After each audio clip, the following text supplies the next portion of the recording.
안녕하세요. 오늘도 사연 살롱을 찾아주셔서 감사합니다. 저는 출산을 앞두고 있는 예비맘입니다. 결혼 5년 차에 어렵게 찾아와준 아기 천사라 저희 가족에겐 더없이 소중한 아이죠.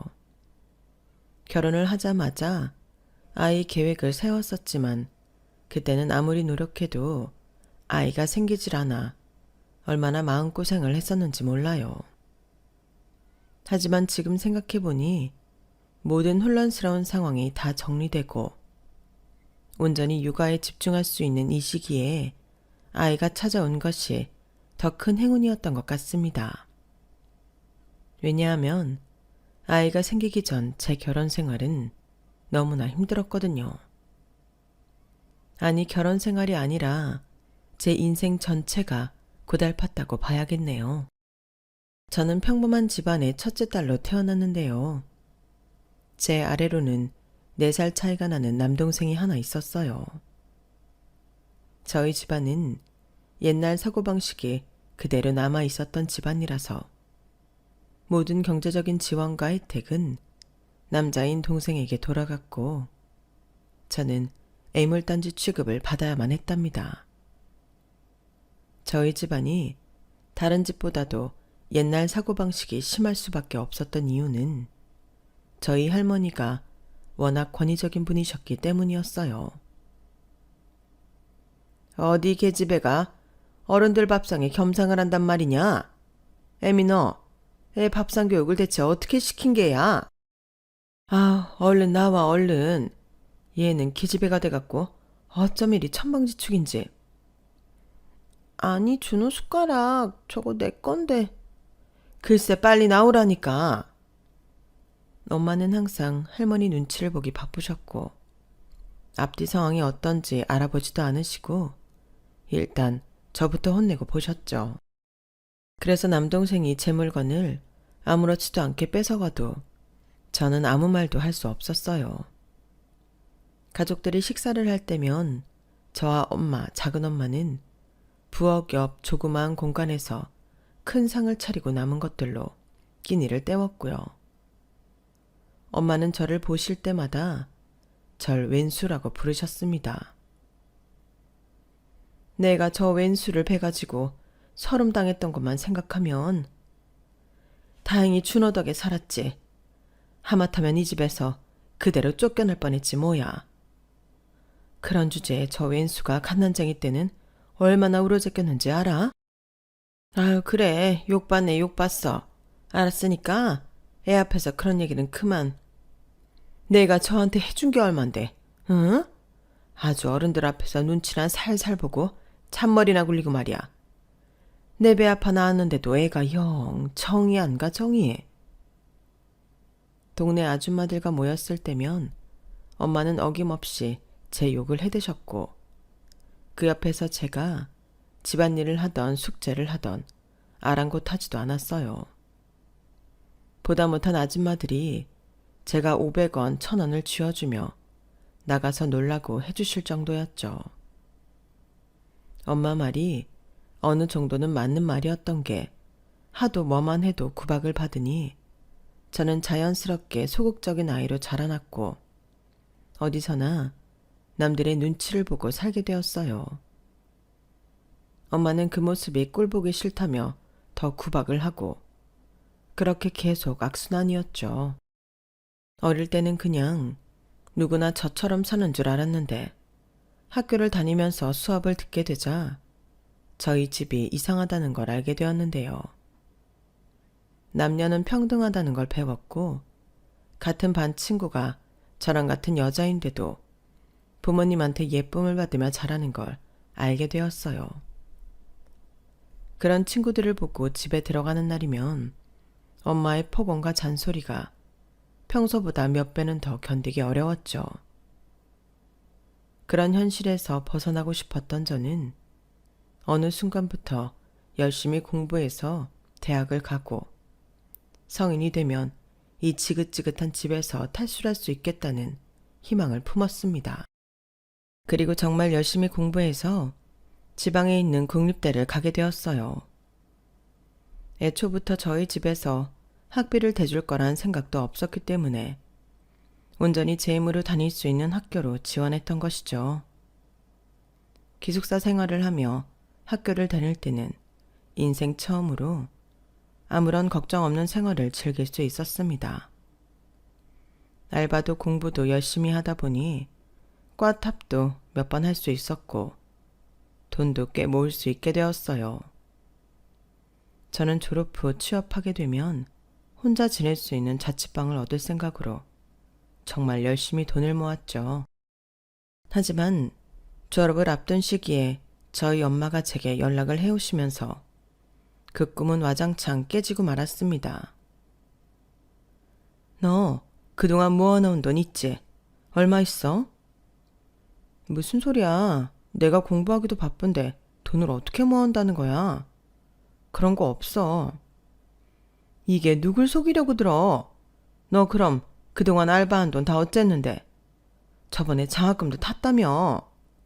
당장 바른 대로 말 안 해? 엄마는 기숙사 앞에서 제가 구체적인 금액을 실토할 때까지 언성을 높였고 저는 결국 그동안 모아놓았던 돈을 엄마한테 줄 수밖에 없었어요. 아무리 발뺌하려 해봐도 엄마가 하도 사람들의 이목을 끄니까 괜한 소문이 날까봐 얼른 돈을 주고 보내버린 거였죠. 하지만 결국 몇몇 동기들과 후배들이 그 모습을 보게 되었고 학교 내에는 순식간에 소문이 퍼지게 되었어요. 가까운 사이에서는 저를 위로하는 친구도 있었지만 당시 막 사귀기 시작했던 남자친구와는 곧바로 헤어지게 되었고 다른 사람들은 돈과 관련된 일이라면 묘하게 저를 기피하곤 했죠. 그런 엄마가 있다는 사실만으로 제가 기피 대상이 되었다는 건 어린 제게 큰 상처였고 저는 그 이후로는 제 인생에만 집중하며 살아오게 되었네요. 그날 엄마가 절 그렇게 닥달한 이유는 동생의 대학 입학금 때문이었습니다. 지방 국립대에서 아득바득 알바하고 장학금을 타며 대학을 졸업한 저와는 달리 동생은 제 피 같은 돈과 집안에서 모아준 돈으로 호주 유학을 갔어요. 한국에서는 도저히 좋은 대학을 갈 성적이 안 되니 차라리 외국에 있는 대학을 나와서 취직을 잘 되게 하려는 것이었죠. 동생은 저와는 다르게 부모님의 지원을 많이 받았음에도 불구하고 영 공부에 흥미를 붙이지 못했거든요.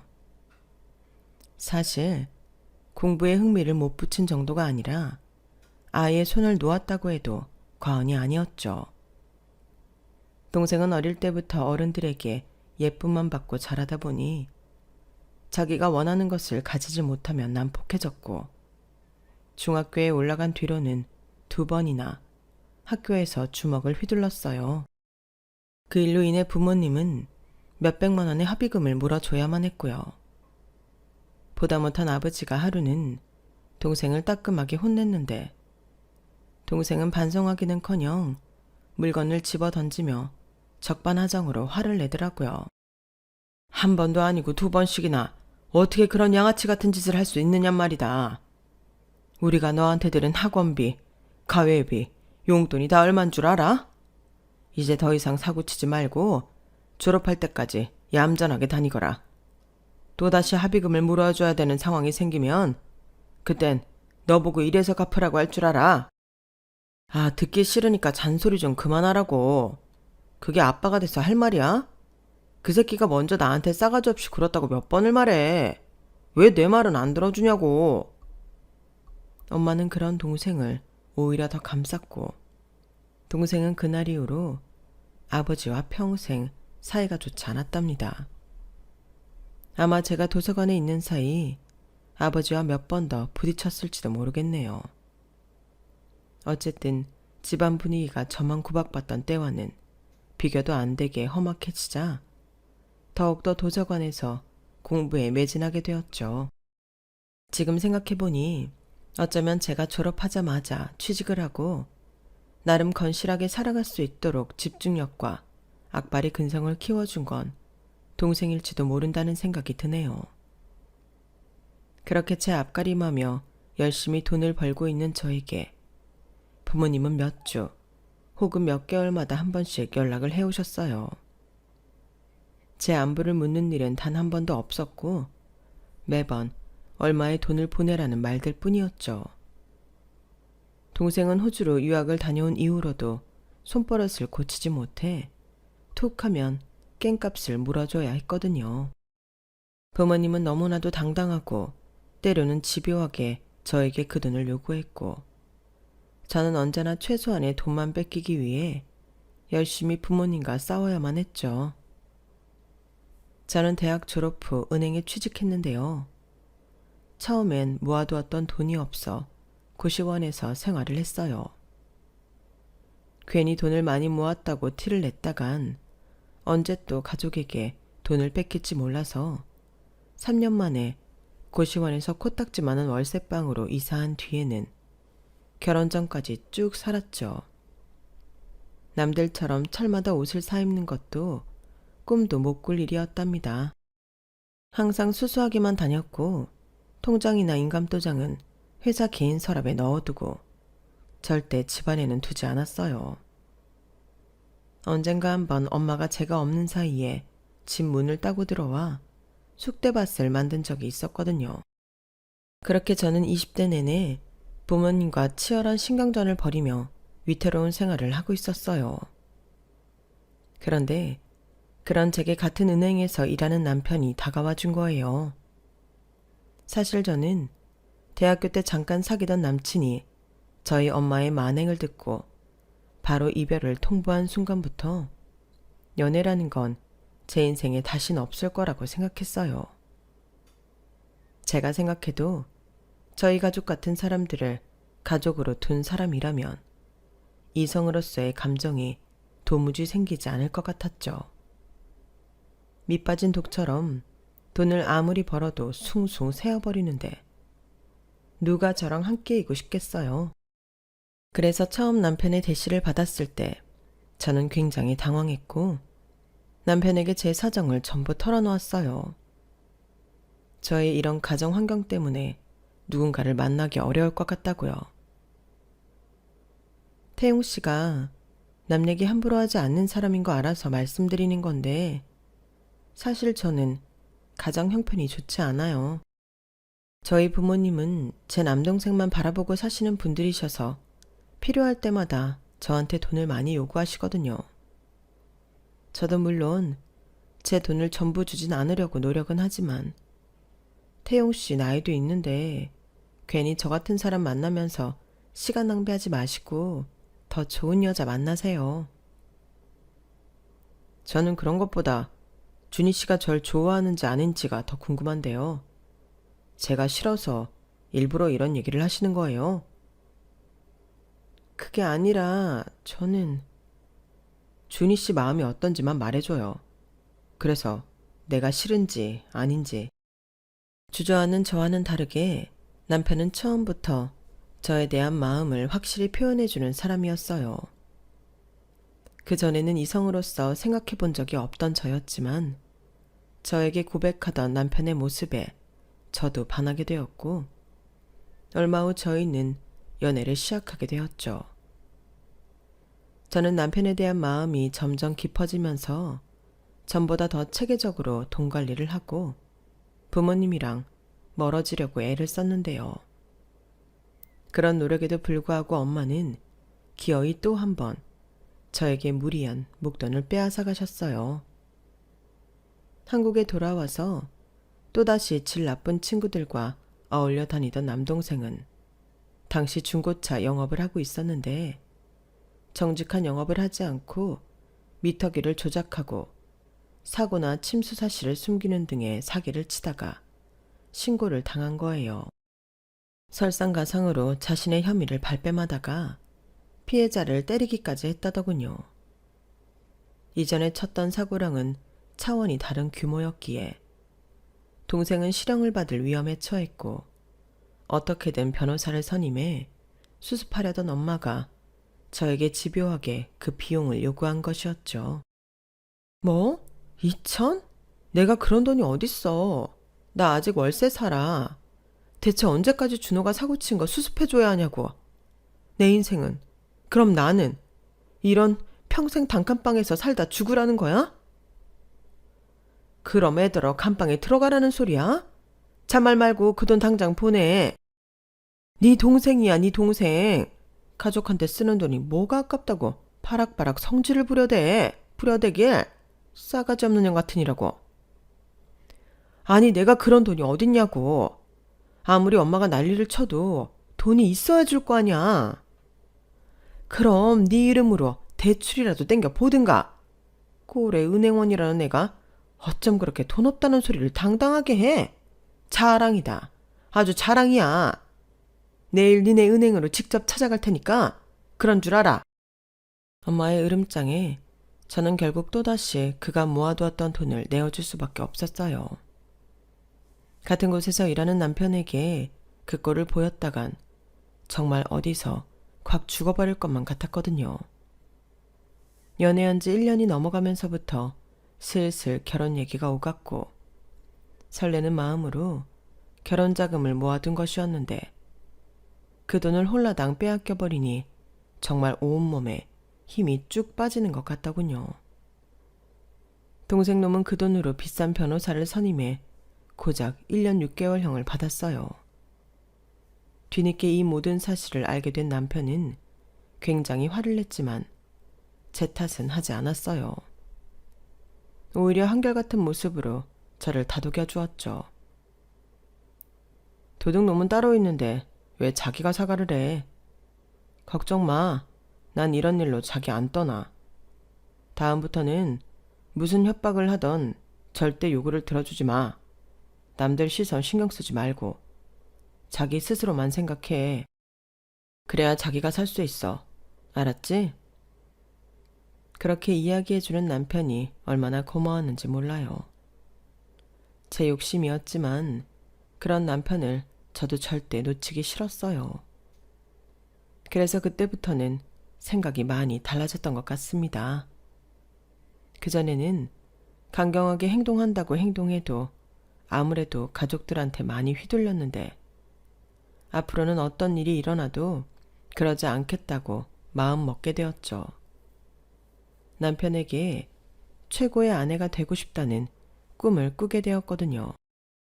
약 1년 정도 저는 다시 치열하게 살아갔어요. 제 간절하고 단호한 심정이 하늘에 닿았던 것일까요? 어느 날 제게 기적과도 같은 일이 벌어졌어요. 무려 강남권 아파트 청약이 당첨된 것이었죠. 중심부에 위치한 곳은 아니었지만 그래도 엄청난 행운이었고 소식을 들은 남편은 뛸 듯이 기뻐하며 절 축하해 주었답니다. 그리고 그때부터 저희는 결혼 준비를 시작했죠. 신혼집이 마련되었으니 그 외의 것들은 크게 걱정할 것이 없었거든요. 더군다나 제가 가족들에게 이 사실을 알리는 걸 원치 않았기에 남편과 저는 최대한 조용히 결혼식을 준비하고 있었는데요. 하지만 기쁨도 잠시. 결혼식을 한 달 앞두고 있던 저에게 커다란 불행이 찾아왔어요. 갑작스러운 교통사고로 아버지가 돌아가신 거예요. 아버지와는 그 어떤 좋은 추억도 없지만 그래도 이렇게 한순간에 운명을 달리하셨다니 마음이 복잡하고 좋지 않았죠. 연락을 받자마자 급하게 병원으로 가니 엄마와 남동생은 이미 와 있더군요. 엄마는 절 보자마자 원망하는 말들을 쏟아내기 시작하셨어요. 저 왼수 같은 년, 넌 큰딸이 되어서는 네 아버지 돌아가실 때까지 대체 뭘 한 거냐? 배은망덕한 년 같으니라고. 그 사고를 제가 낸 것도 아니었는데 엄마는 저를 보자마자 삿대질을 했고 저는 그냥 무시하고 있었어요.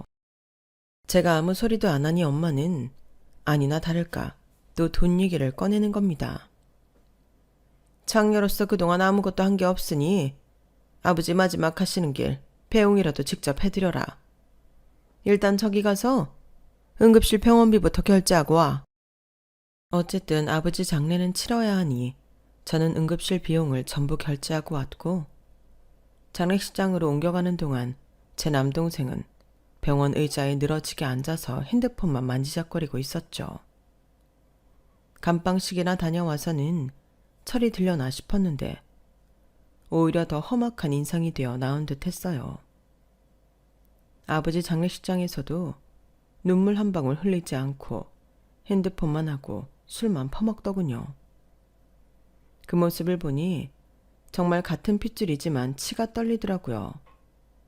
동생과 달리 아버지의 모습을 보고 눈물을 뚝뚝 흘리시던 엄마는 상복으로 갈아입은 뒤 제게 또다시 돈 타령을 하기 시작했어요.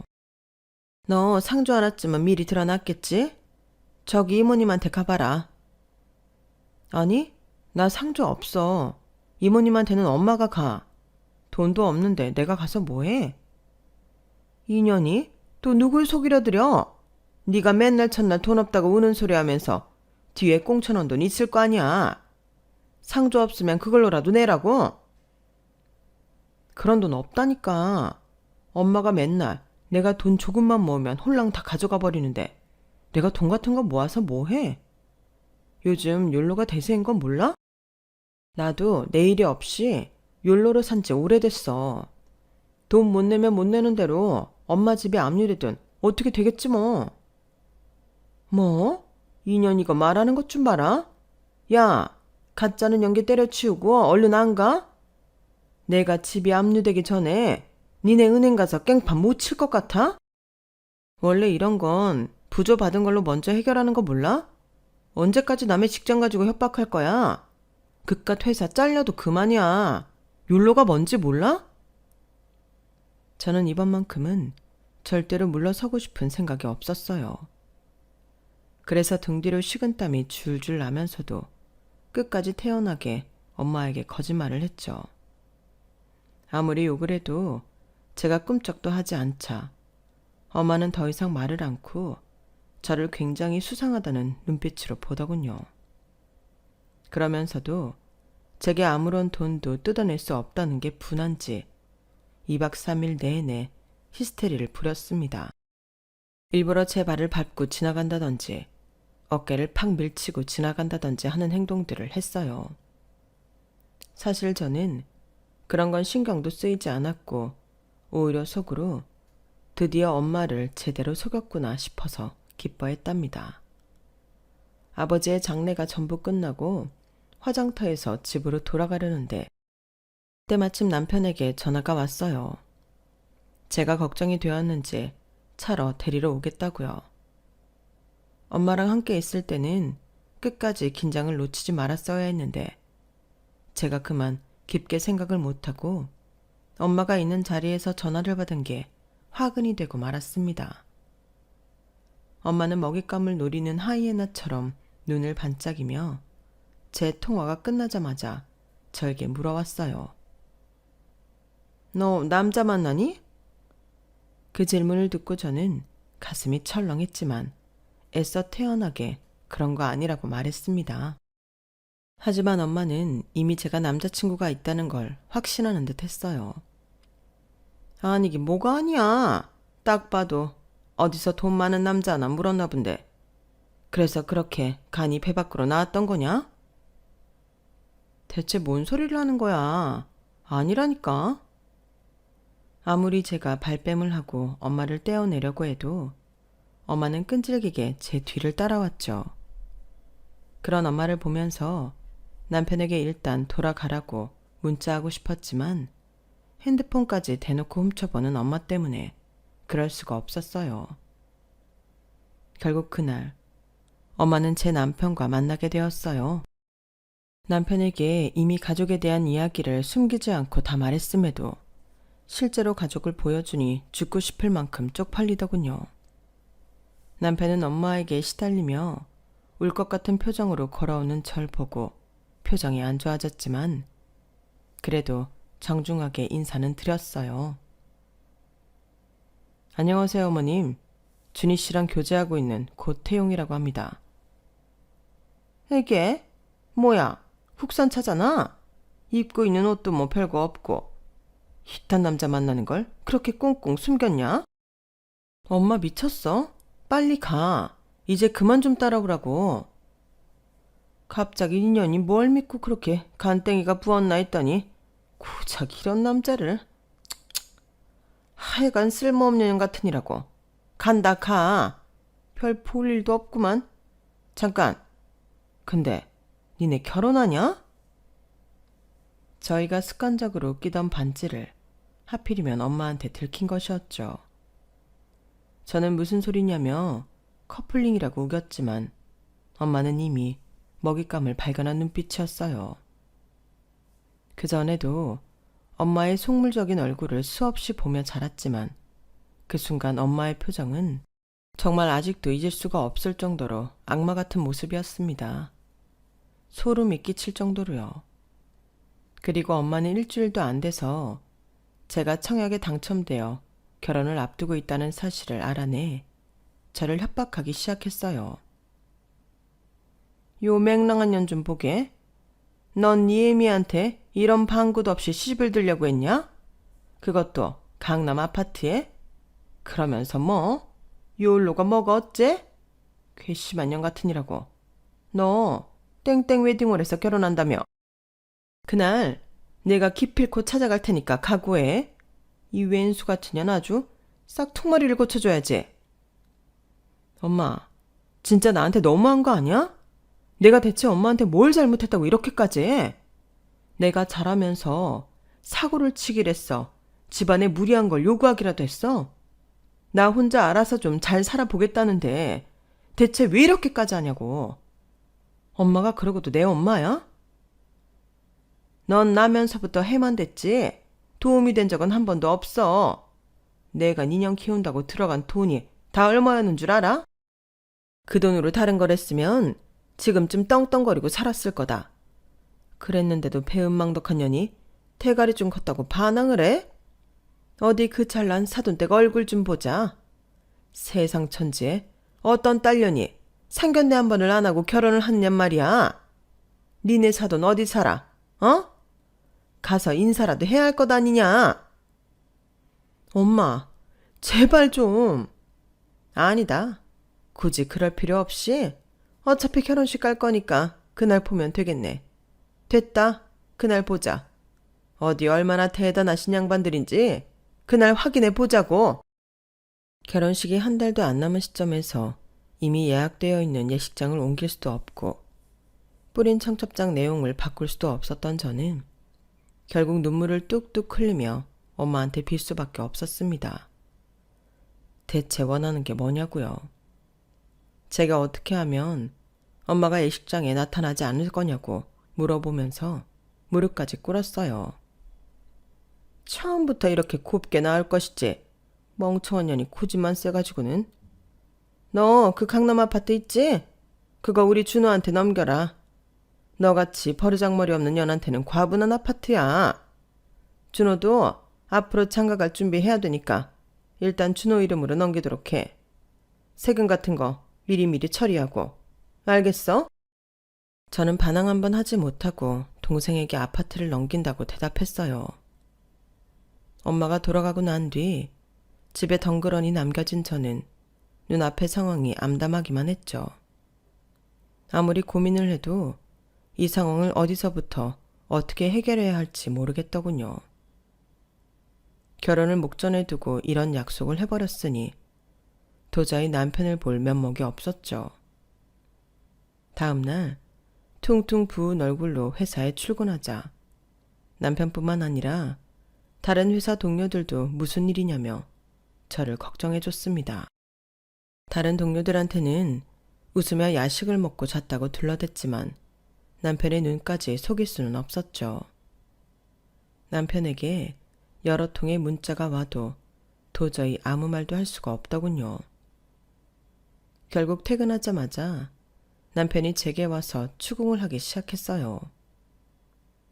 결국 전 눈물을 뚝뚝 흘리며 전날 있었던 일들을 전부 털어놓았답니다. 정말 미안해. 내가 자기 볼 면목이 없어. 지금이라도 파혼하려면 해. 내가 시간이 걸리더라도 위자료며 결혼식 준비에 들어간 비용은 전부 갚을게. 너무 미안해. 내가 무슨 자기 재산 보고 결혼 결심한 것도 아니고, 게다가 당신 가족 얘기를 처음 듣는 것도 아닌데. 괜찮아. 마음고생이 심했겠네. 나는 정말 괜찮아. 자기는 밑바닥부터 시작하더라도 반드시 성공할 사람이라는 거 아니까. 죄 지은 사람들은 따로 있는데 왜 자기가 사과를 해? 난 이런 일로 자기 안 떠나. 걱정 마. 남편의 그 말에 그간 쌓여왔던 서름이 전부 팡 하고 터져버렸어요. 그래서 그날은 남편 품에서 정말 엉엉 울었네요. 저에게 욕을 하고 화를 내도 할 말 없는 상황이라고 생각했거든요. 그런데 남편은 저와의 결혼을 미루지 않았고 그대로 진행했어요.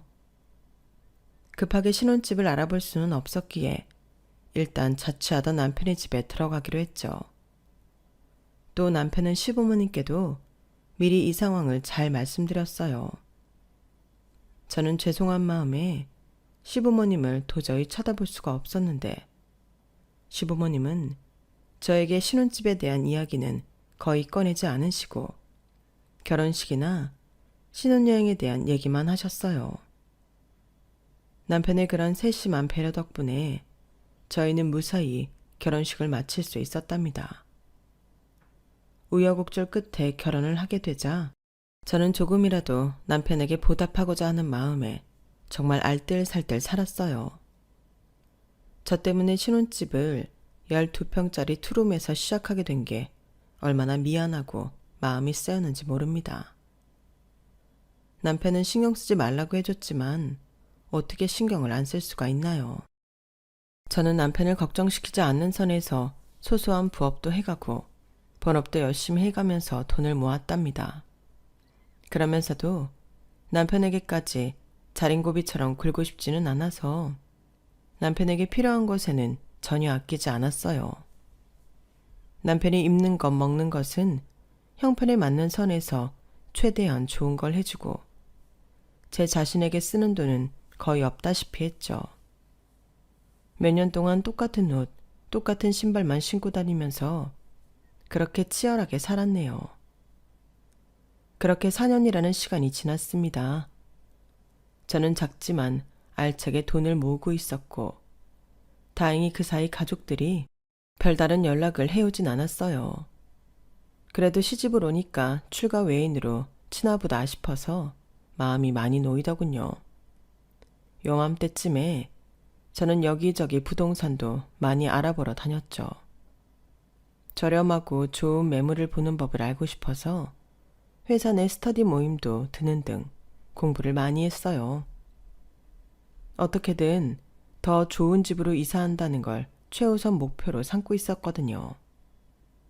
제가 그렇게 치열하게 살아가고 있는데 어느 날부터인가 남편이 자꾸 저에게 허황된 질문들을 하기 시작했어요. 당신은 만약에 우리가 돈이 정말 엄청나게 많다면 어떤 집에서 살고 싶어? 뭐 돈이 얼마나 많은데? 그냥 돈 걱정이 하나도 안 되는 정도? 예를 들자면 막말로 빌 게이츠처럼 돈이 많다면 말이야. 아파트에 살고 싶어? 전원주택에 살고 싶어? 글쎄, 한 번도 그런 생각은 해본 적이 없어서. 근데 갑자기 그건 왜? 그냥, 그럼 지금 한번 생각해봐. 어떤 곳에서 사는 게 좋은지. 글쎄. 엊그제 부동산 사장님이 옆에 땡땡 사거리 근처에 좋은 매물이 나올 거래. 올 여름쯤에 나온다는데 그간 좀 생각이 있어. 그러자 남편은 웃으며 알겠다고 답했죠. 저는 처음에는 이게 요즘 SNS에 유행하는 심리 테스트 같은 건가 했는데 남편이 그냥 웃기만 하고 다른 주제로 말을 돌리니 처음에는 의아하게 생각했어요. 하지만 곧 다른 이야기들을 하면서 그 일에 대해 깊게 생각하지 않고 까먹게 됐어요. 그리고 얼마 지나지 않아 저는 몇 년 만에 엄마의 전화를 받게 되었습니다. 핸드폰 액정에 엄마 번호가 뜨자 심장이 엄청나게 뛰면서 식은땀이 나더군요. 저는 각오를 단단히 다지고 엄마의 전화를 받았어요. 너 아직 변변치 않은 집에 살고 있는 거냐? 그 12평인가 20평인가는 그 집 말이야. 왜? 이미 원하는 건 다 해줬잖아. 우린 이제 정말 빈털털이야. 아무것도 남은 게 없어. 네 동생 다다음 달에 결혼한다. 아무리 우리가 남보다 못한 사이래도 그건 알아야지. 엄마 정말이야. 나 혼자 사는 것도 아니고 남편이랑 둘이 살림 꾸려 나가는 거 쉽지 않아. 한 달 생활비도 빠듯하다고. 쫄기는 네 돈은 필요 없어. 네 동생 새 집으로 이사가고 나도 이 집 나갈 거니까. 이 집이 쓸모가 없어져서 그런다. 이제 네가 들어와 살으라는 거야. 아예 집 명의도 다시 가져가라. 네 입장에서는 좋은 거 아니냐? 엄마의 갑작스런 말에 한동안 머릿속이 멍해졌죠. 난생 처음으로 엄마가 제게 욕을 하거나 뭘 뺏어가는 게 아니라 주겠다는 소리를 한 거였으니까요. 제가 쉽사리 그 말을 믿지 못하고 있자 엄마는 일단 열흘 후에 근처 식당에서 보고 서류를 정리하자고 말하고는 전화를 끊더군요. 놀랍기도 하고 왠지 모르게 찜찜하기도 했는데 저녁에 남편에게 말해주니 남편도 굉장히 찜찜해했죠. 남편은 제가 걱정이 됐는지 그 자리에 같이 가자고 했고 저도 일단은 알겠다고 했습니다. 웬만하면 남편에게 제 가족을 보여주고 싶지는 않은데 이번에는 무리한 돈을 요구하는 것도 아니었기에 같이 갈만하다고 생각했거든요. 열흘 뒤 저는 약속된 장소에 갔어요. 남편은 오전에 잠깐 어디를 들렀다 온다며 조금 늦게 도착한다고 했기에 일단 저 혼자 갔는데요. 엄마는 웬일로 룸까지 달린 고급 한정식 집으로 장소를 잡아놨더군요. 엄마 이름을 대자 룸 안으로 안내를 받을 수 있었죠. 들어가니까 엄마와 남동생이 저를 기다리고 있었고요. 동생은 몰골이 말이 아니었는데 도저히 결혼한다는 사실이 믿어지지 않을 정도로 초췌한 얼굴이었습니다. 눈 밑에는 짙은 다크서클이 있었고 피부는 푸석하게 말라 있었죠. 마지막으로 봤을 때는 살집도 있고 덩치도 엄청 컸었는데 말이에요. 제가 들어가자 엄마는 곧바로 서류 뭉치들을 건넸습니다. 집 등기와 기타 서류들이었죠. 잘 왔다. 일단 서류부터 확인하고 도장부터 찍어라. 뭐가 그렇게 급해. 일단 남편 오기로 했으니까 잠깐만 기다렸다가 서류 좀 같이 보고.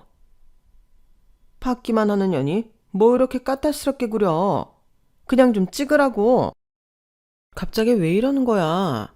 왜 나한테 이 집 다시 넘기는 거냐고. 전화로 다 설명했잖아. 준호 결혼 준비 때문에 바빠서 그런다. 우린 빨리 다른 데 일이 있어서 나가봐야 돼. 얼른 도장 찍어라. 엄마의 말에도 왠지 모르게 석연찮았던 저는 섣불리 도장을 찍지 않았어요. 애초에 도장을 가지고 오지도 않았었고요. 만나자마자 도장부터 찍으라고 할 줄은 몰랐거든요. 아니, 얘기하자고 부른 거 아니야? 앞뒤 설명도 없고 서류 제대로 확인도 안 하고 무조건 도장부터 찍으라니. 아, 거 더럽게 꾸물거리네. 엄마가 전화로 얘기했다며. 왜 늑장을 부려 짜증나게.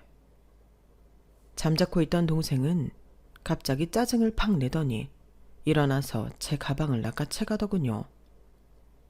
뭐 하는 거야? 도장 어딨어? 뭐야, 도장 안 가져왔어? 그럼 여길 뭐하러 기어나왔어? 제 가방을 한참 뒤적여도 도장이 나오지 않자 동생은 저를 위협적인 눈으로 쳐다봤고 저는 그 순간 도장을 안 가져온 게 천만다행이라는 생각이 들었죠. 그 순간 룸 안으로 남편이 들어왔어요. 조금만 늦었다면 무슨 일이 벌어졌을지도 모르겠네요. 다행히 타이밍 좋게 도착해준 남편은 동생 손에 제 가방이 들려있는 걸 발견하자마자 무서운 표정으로 가방을 다시 낚아채웠습니다. 처남은 처음 뵙네요. 근데 왜 남의 가방을 들고 있지? 버르장머리 없이? 이봐 사위, 가족일에 참견하지 말고 잠자코 있어. 우리가 강남 아파트씩이나 주겠다는데 그딴 식으로 나오면 안 되지. 이게 무슨 싸가지 없는 경우야? 당신들이 뺏어간 거 돌려주는 걸 가지고 그걸 준다 하고 표현합니까? 그게 무슨 역 같은 화법이에요? 뭐? 처럼 빌어먹을 놈을 봤나? 고작 12평짜리 집에서 사는 주제에 어디서 이따위로 굴어? 강남 아파트 준다고 하면 넙죽 엎드려 절을 해도 모자랄 판에? 돌고들 있네. 그깟 몇 푼도 안 되는 아파트 가지고. 여보, 일어나, 가자. 저는 이게 무슨 상황인지 모르겠어서 황당하다가 남편의 말에 얼른 자리에서 일어났어요. 남편이 저희 가족을 싫어하는 건 당연히 알았지만 이렇게 들어오자마자 적대적으로 대할 거라곤 생각도 하지 못했거든요. 제가 벌떡 일어나자 갑자기 제 동생이 남편에게 달려드는 겁니다. 저는 깜짝 놀라 비명을 질렀고 동생은 그대로 제 남편 얼굴에 주먹을 내리꽂았어요. 하지만 잠깐 휘청였던 남편은 그런 동생을 그대로 엄마 쪽으로 던져버렸습니다. 남편보다 약 10cm 이상 작은 키였던 동생은 그대로 엄마한테 날아가 둘이 같이 바닥에 뒹굴게 되었죠. 눈 깜짝할 새에 일어난 일에 저는 아무것도 못하고 얼어붙어 버렸고요. 남편은 옷매무새를 가다듬더니 짜증난다는 얼굴로 품에서 서류 한 장을 꺼내 테이블 위로 던졌어요. 그러더니 엄마와 동생에게 차가운 말투로 쏘아붙였습니다. 이깟 눈속임으로 당신들 빚 다 떠넘길 수 있는 줄 알았나 보지? 와이프를 얼마나 얕봤으면 이딴 말도 안 되는 짓거리를 해. 우리가 맨날 주구장창 들여다보는 게 집문서야. 어디서 은행원을 속이려 들어? 조작한 거 티날 것 같으니까 냅다 무력이라도 쓰려고 했던 모양인데 꿈 깨. 남편의 말에 제가 테이블 위에 던져진 서류를 봤는데 내용을 보고 헉소리가 절로 나왔어요. 저도 모르게 의자에 다시 주저앉아 버렸죠. 엄마와 동생이 넘기려고 했던 집에 걸려있는 저당권만 무려 18억이었던 거예요. 안 그래도 저도 엄마한테 서류를 받자마자 그 부분부터 봤었는데 엄마가 건넨 서류에는 저당권 내용은 쏙 빠져 있었거든요. 엄마와 동생이 하도 재촉하느라 서류를 끝까지 자세히 보지 못했는데 일부러 제 정신을 사납게 하려는 두 사람의 의도를 그제야 알겠더군요. 어쩐지 두 사람이 나한테 그럴 리가 없지. 나도 엄마 선의를 믿진 않았지만 그래도 이딴 빚을 나한테 몰래 떠넘길 줄은 몰랐네. 당신 같은 인간한테 내가 그동안 얼마나 호구처럼 놀아놨으면 나한테 이딴 짓을 해? 이 웬수 같은 년이? 동생과 벌러덩 자빠져 있던 엄마는 제가 말을 시작하자마자 눈을 뒤집고 저한테 달려들더군요. 저는 망설임 없이 그런 엄마의 뺨을 있는 힘껏 내리쳤어요. 그리고 휘청이는 엄마의 몸도 발로 힘껏 차버렸습니다. 동생과 다시 한번 나뒹굴게 된 엄마한테 이렇게 말했죠. 그래, 나한테 항상 왼수라고 했지? 태어날 때부터 해만 된다고. 틀렸어. 존재 자체가 해악인 인간은 당신들이야. 사람의 탈을 쓰고 어떻게 가족한테 이딴 짓을 해? 난 앞으로 당신들 인간 취급도 안 할 거고 어떤 지랄을 해도 안 넘어갈 거니까 그런 줄 알아. 이 금수만도 못한 인간들아. 그리고 남편과 저는 엄마와 동생이 위조한 문서를 챙겨들고 그곳을 빠져나왔습니다. 가게 밖으로 나오니 어떤 고급스러운 정장을 입은 남자가 저희를 기다리고 있더군요. 남편은 그 사람에게 위조된 문서를 넘기며 나오기 전 몸싸움이 있었다고 말해줬어요. 그 남자는 알겠다면서 받아든 문서를 가방에 넣더니 가게 안으로 들어가더군요.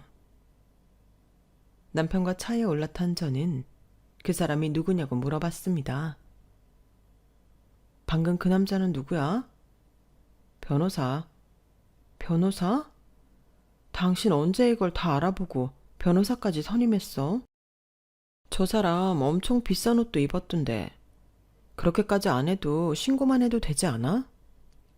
일단 집에 가자. 당신한테 말해줄 게 있어. 당신 병원부터 가야지. 준호한테 아까 맞은 거 지금 엄청 부었어. 안 아파? 그러네. 병원 들렀다 가자.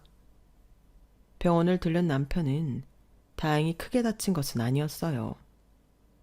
남편은 그 와중에 진단서를 꼼꼼하게 다 받아왔죠.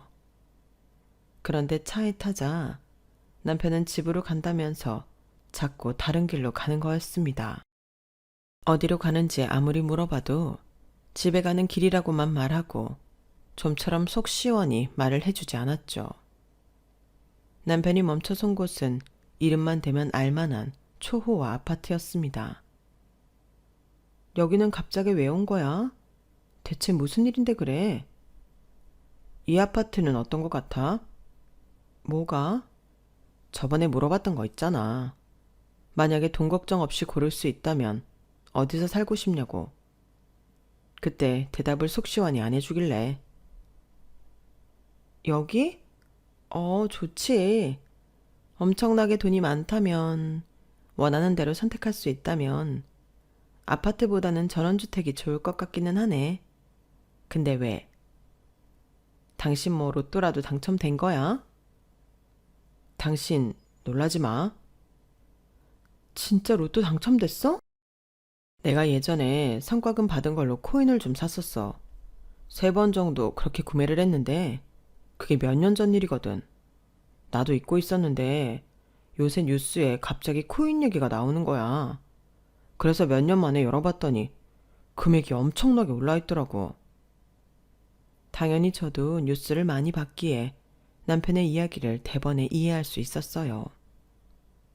숨쉬기 어려울 정도로 심장이 미친 듯이 뛰기 시작했죠. 그래서?